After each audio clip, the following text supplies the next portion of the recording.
Right, so they are still calling it a ceasefire, all despite Israel treating it more like an intermission.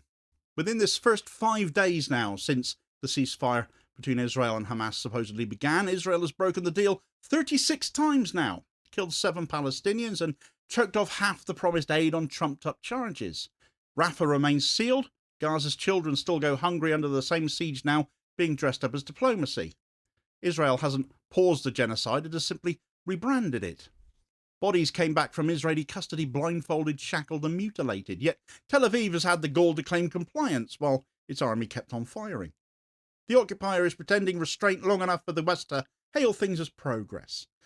But Israel has broken every term it signed, blamed Hamas for withholding bodies buried in the rubble it created, and is now painting that as legitimatisation for returning to full hostilities. It's not a ceasefire when one side keeps on killing. It's still genocide, just with better PR.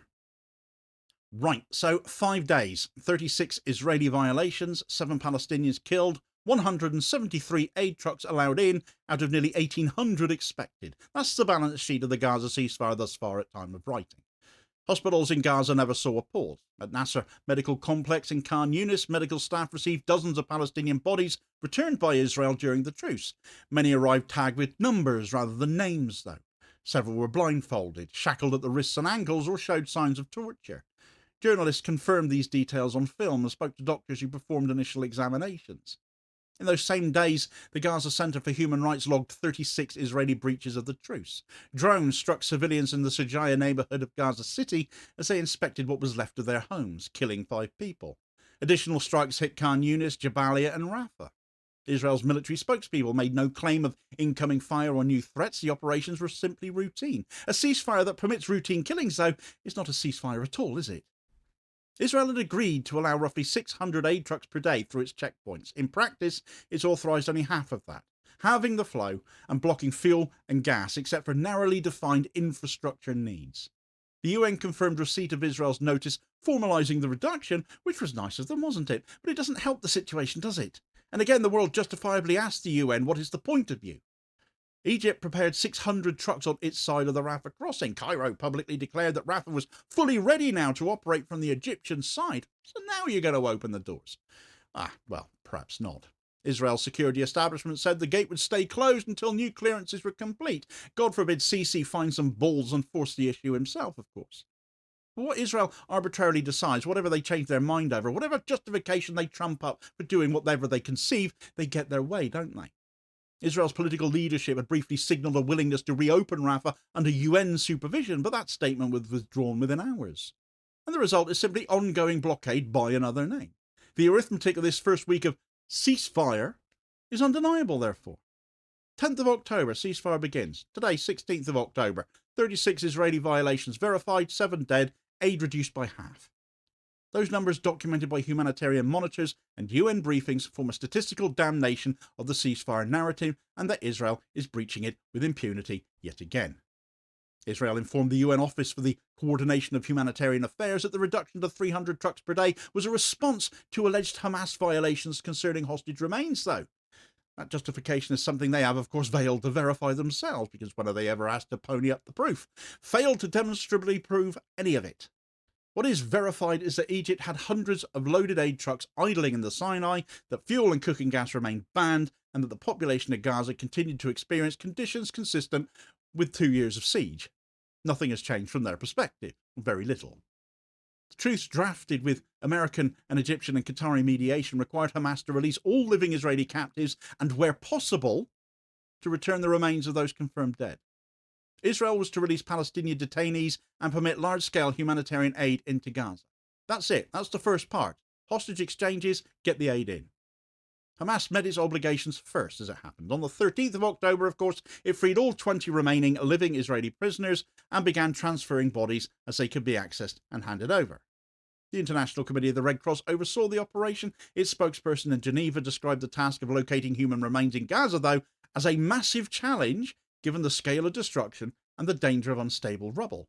Hamas stated publicly that it had released all captives in its custody and all bodies it could retrieve, and that further recovery would require specialised excavation equipment. Well, that was music to Israel's ears, and thus they declared a violation. Never mind their own violations from day one, of course. Hamas had violated now. That's all that mattered. Adding to that narrative being constructed was the fact that one of the 4 bodies handed over by Hamas already was not Israeli. It was the corpse of a Palestinian collaborator, Khalil Dawas, killed during tunnel operations in Jabalia last year. Israel refused to receive him, calling the transfer deceitful, and used that episode to argue that Hamas was not meeting its obligations. Yet at the same time, Israel notified the UN of the new aid cap and postponed reopening Rafah over it. Both decisions were linked directly to what they had the brass neck to accuse someone else of: non-compliance. Reports of gunfire and airstrikes have continued daily between the 10th of October and today. In Shujaia, 5 civilians were killed by drone fire. In Khan Yunis, Jabalia, Rafah, artillery shelling struck residential areas. No corresponding claims of Hamas fire have been issued, you will note, though. Ambulance crews operating under ceasefire conditions were forced to evacuate casualties from zones supposedly at peace. Yet simultaneously, the humanitarian system stalled. Fuel shortages forced hospital generators into emergency rotation. Water and sewage systems remained crippled after months of bombardment. Israel's prohibition on fuel for civilian distribution meant no power for desalination or pumping. So by midweek, aid officials reported queues of displaced families waiting hours for a jerry can of water.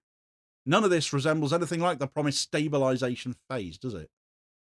The bodies returned by Israel during the ceasefire have told their own story as well. Nasser Hospital reported 45 bodies delivered in one day and 90 over the period thus far, many blindfolded, shackled, and bearing signs of torture and even execution.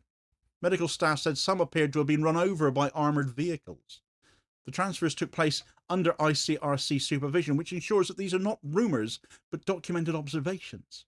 So at the same time, Israel confirmed that one of the deceased Israeli captive soldier, Tamir Nimrodi, had been killed not by Hamas, by an Israeli bomb while in detention in Gaza. His family actually spoke publicly about the circumstances after his forensic identification. That fact alone undermines the notion that Hamas were violating humanitarian norms in and of themselves, and it wasn't just Israel taking part in them as well. When Palestinian corpses arrive bound and mutilated while an Israeli captive is confirmed to have died from Israeli fire, all of the supposed morality claimed by Israel collapses. Yet as these violations mounted, the orange idiot passing himself off as US president and architect of this peace plan, though frankly I'd be amazed if he's even read it, Donald Trump, weighed in as well. Back on the 14th of October, just a couple of days ago now, Trump told CNN that Hamas would either disarm or be disarmed by force, and that Israel will return to those streets as soon as I say the word. Okay, so who's actually running this genocide now then? Are you bragging that you're going to restart it yourself, single-handedly? Disarmament, however, belonged to the later conditional phase of the ceasefire plan. If Trump had written it, let alone read it, he would know that, of course, wouldn't he? But then he has the attention span of a toddler on a sugar high, doesn't he? The first phase is focused on prisoner exchanges and humanitarian access for aid only. Those two things. Even his underworked brain cell ought to be able to process that. Trump's statement simply erased the distinction between phases, though. Israeli officials promptly used that rhetoric to justify new pressure, saying they were acting under the need to enforce compliance, even as they haven't themselves complied from the get-go. One side doesn't get to decide what compliance is or isn't. Washington's language transformed the United States from the guarantor to the enabler of genocide now, effectively blessing further Israeli action if Hamas could be portrayed as delaying in any way. Hamas maintained that it had fulfilled the deal. All living captives released, all bodies found thus far returned, further recovery dependent on equipment under rubble. The ICRC's confirmation of the massive challenge matched their account. Israel claimed Hamas still held 28 bodies and that until they were returned, Israel would restrict aid and keep Rafah closed, though, weaponizing the impossible to justify a return to conflict, which we know Netanyahu needs to happen to stay in power. Smotrich and Ben-Gvir are uncustomarily quiet about leaving government right now, aren't they? They've clearly got assurances, therefore, surely. This can be the only explanation. Both claims can coexist, but only Israel exercised ongoing coercion. The weaker party had no control over borders or aid flows. The stronger party imposed collective penalties while presenting them as discipline. Therefore, the occupier, Israel, sets impossible tasks and punishes Hamas' failure to achieve them amid the ruins it created. The truce institutionalized a practice long visible throughout this genocide, though, using humanitarian relief as political leverage. Israel halved the promised aid trucks, continues to ban fuel, refuses to reopen Rafah. Egypt announced publicly that its side of the crossing is operational. Open it then. Israeli authorities linked restoration of normal volumes to Hamas' performance on the remaining issue. Oh, you get to measure it, do you? Who gave you that permission? In effect, food and medicine have become negotiating chips yet again. Hospitals reported that power cuts worsened. UN agencies said the inflow remained far below minimal requirements. Well, there's an understatement. But in international law, starvation of civilians as a method of warfare is a war crime. Israel cannot use it as justification just to make Hamas dig faster in effect. Israel is just racking up more war crimes charges for itself. Inside Israel, though, the government is selling this triumphal narrative as being torn apart by their own media. Usually when the boot gets put into Netanyahu's regime, it comes from the likes of Haaretz. But this time, the nominally loyal newspaper Yedioth Ahronoth accused the government of surrendering to Hamas and concealing concessions. Families of hostages protested what they called government incompetence. Ministers on the far right demanded renewed assault and colonisation. Finance Minister Bezalel Smotrich, used to getting everything his own way these days, keeping Netanyahu held by the short and curlies, has said he'd been rather quiet about quitting government, hadn't I? He can never shut his mouth for long, though. He told an audience in Sderot that there would be Jewish settlements in Gaza once the army returned. So it confirms what we were already concerned about, doesn't it? That this ceasefire will never become permanent. That is very much not Israel's plan. They are going back in at some point. Such statements directly violate the spirit of the ceasefire, which require Israeli withdrawal, yet clearly they don't intend to do that. The internal pressure created incentives to claim Hamas had already breached the agreement and to reframe Israeli aggression as enforcement rather than resumption. So this entire affair is more and more becoming exposed as a blatant attempt to rehabilitate the narrative in Israel's favour, but fewer and fewer people around the world are going to stand for that. Eyes have been opened. Pandora's box has been opened. All the evils of Israel have been let out now, haven't they? The true nature of Israeli society and the depravity that underpins it has been exposed. Testimony from both sides clarified what the ceasefire meant in human terms, though.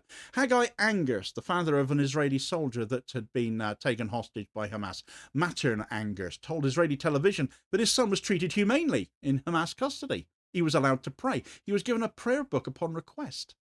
Other released Israeli captives described being fed and spoken to respectfully and said their captors feared Israeli airstrikes more than harming prisoners. Palestinian detainees released under the same deal described torture and starvation and humiliation in Israeli prisons. Hussam Rayan, a 28-year-old freed captive, said he received one meal a day, was beaten regularly, and woken at night to the sound of dogs being set upon prisoners. Such testimonies are consistent with long-term reports from human rights groups and are particularly prevalent in the media at the moment, as Greta Thunberg has gone into more detail describing her ordeal after the crew of the Summit Flotilla were taken into, well, they were kidnapped, weren't they? Taken into Israeli detention. The contrast is politically inconvenient, but it's all factually established. Perfidy, negotiation used to inflict harm, and starvation as warfare are both banned under international law. Yet this first week of the ceasefire has demonstrated both. Israel adopted ceasefire language whilst maintaining siege, used humanitarian channels to enforce compliance, and continued firing sporadically. The UN and various NGOs have already warned that Gaza's water and sewage systems were being destroyed. The truce did not change that. 56 wells lie in ruins. Municipal authorities said the city networks were effectively wiped out. Requests for entry of repair equipment went unanswered, and they would certainly come in handy to move rubble for Hamas to find more bodies, wouldn't they? God forbid they be allowed to do that.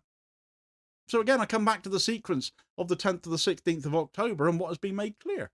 The ceasefire began. Hamas released all 20 living captives and started returning remains. Israel released nearly 2,000 Palestinian detainees because they have so many more that never get talked about.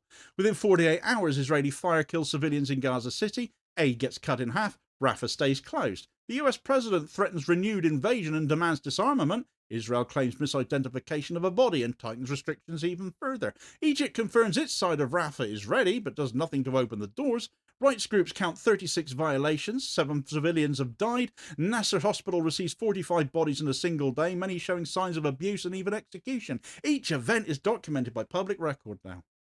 The logic they reveal, though, is very straightforward, and God, I wish mainstream media would put it together, but it seems to be beyond them. Israel has never paused its enforcement regime.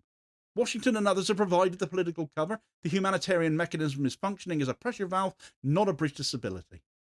Critics claim Hamas violated first by delaying body returns. The record shows otherwise, though. Remains are buried under rubble created by Israeli bombing. Recovery requires machinery that Israel controls.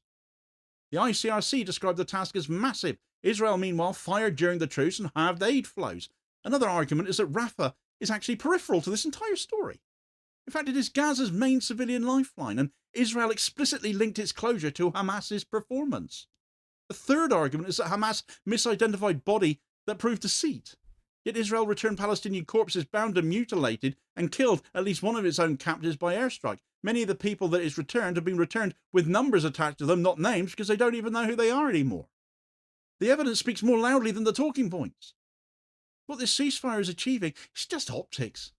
It allows Israel and its allies to announce progress. It allows the United States to claim diplomatic success. It allows broadcasters to change headlines from war to truce, because God forbid they ever call it a genocide. It did not stop attacks. It did not open borders. It's not restored basic life systems. For Gaza civilians, the siege simply changed paperwork. For Israel's government, it bought political time and reduced external scrutiny. By every measurable indicator, the ceasefire has failed its own premise. 7 civilians killed, 36 violations recorded, aid flows cut in half, Rafah shut, fuel and gas still banned, and the main broker of the deal openly threatening renewed war, or genocide, as the case is. Israel linked food and medicine to corpse recovery, a condition made impossible without the tools that it refuses to allow in. If the aim was peace, the ceasefire has already failed. The aim was to repackage ongoing siege as diplomacy. Well, that's failing too, in my view, because I don't believe people are fooled by this anymore. The moral question remains, can a genocide be paused like a news cycle and then resumed when politically convenient, though? Because the evidence of this one so far suggests it can, provided those responsible control the language. Are we going to be fooled by that? I would hope not. Every documented event these past 5 days, from the killings in Shujaiya, the halved aid convoys, the closed Rafah crossing, the ICRC statement on body recovery, the returned corpses, the US threat to restart the genocide, all belongs on factual record now. Together they prove that the violence has never stopped. Not in action, not in words. The media are simply describing it in different terms. A ceasefire that still kills civilians, that still starves families, still trades food for corpses is not a truce. It's a continuation of genocide by bureaucracy.